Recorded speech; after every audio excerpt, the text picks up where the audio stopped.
이런 대규모 기술 기업들, 디지털 기술 기업들의 대규모 해고 항렬에 맞추어서 미국에서 가장 많이 논쟁은 그동안 기술 기업들, 디지털 기술 기업들의 문화가 사실은 비즈니스적이지 않다. 이런 이야기들이 많이 나오고 있습니다. 무슨 얘기냐면은 이제 인터넷 기업들은 실리콘밸리를 중심으로 지금도 우리가 많이 알듯이 가족 같은 이제 고용 문화죠. 그래서 단순히 월급을 받는 계약 관계를 넘어서 공통의 목표를 향해서 경영진과 구성원들이 함께 노력하는. 그래서 회사 내에서도 뭐 체육관도 잘 해놓고 뭐 이렇게 음식도 잘 제공해주고, 그죠? 이런 여러 가지 상황을 가정에 있으나 회사에 있으나 똑같은 가족 같은 문화를 만들려고 노력을 했고, 이런 것들은 이제 후발 디지털 인터넷 기업들이 많이 쫓아가고 그랬죠. 그런데 이런 가족 같은 고용 문화는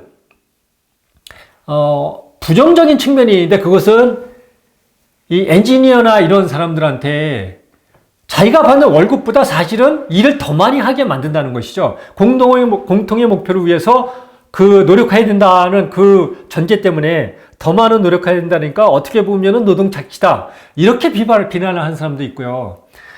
그리고 이번 사태에서 보듯이 기업을 운영할 때 가족 같은 문화라는 것은 어떻게 보면 좋게 갈 수 있을 것 같지만 부정적인 측면도, 부작용도 많다. 그러니까 이런 가족 같은 고용 문화도 한번 다시 점검해 봐야 된다. 뭐 이런 논쟁들도 많이 벌어지고 있습니다. 물론 어떤 것이 좋다, 나쁘다 이렇게 판결할 수는 없습니다. 그것은 이제 상황에 따라서 또 기업의 문화에 따라서 달라지는 거거든요. 그렇지만 여러 가지 이런 다양한 면을 고려해야 앞으로 변화가 많은 시대에 기업이 올바르게 대처할 수 있다. 이런 시사점을 주는 것 같아요.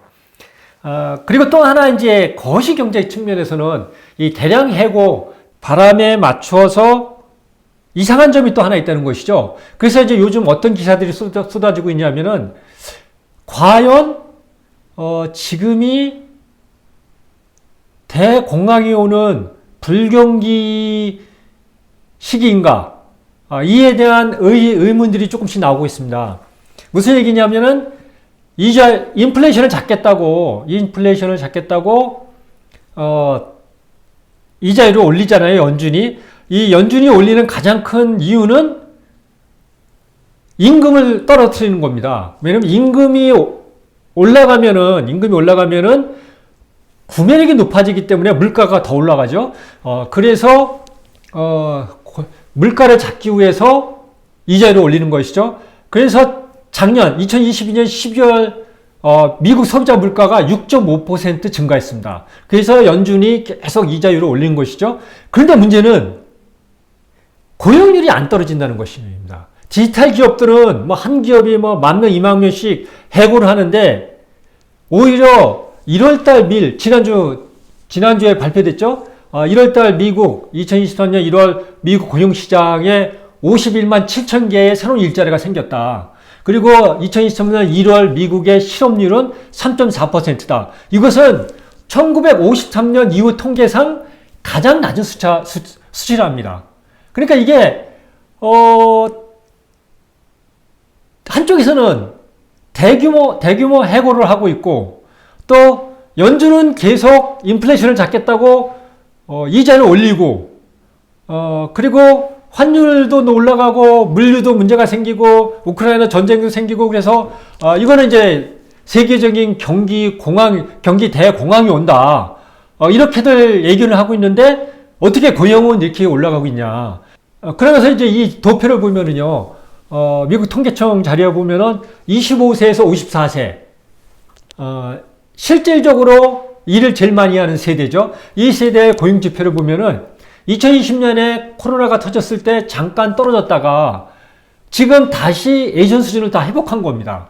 그래서 이것이 무엇이냐, 이거에 대한 고민과 논쟁들이 이루어지고 있습니다. 근데 과연 이것이 불경기로 가는 게 맞느냐, 미국의 이런 고용 지표를 봤을 때. 그리고 그러면은 연준의 고민은 더 깊어지지 않을까. 이것이 이제 거시 경제 측면에서 요즘 미국에서 고민하는 내용입니다.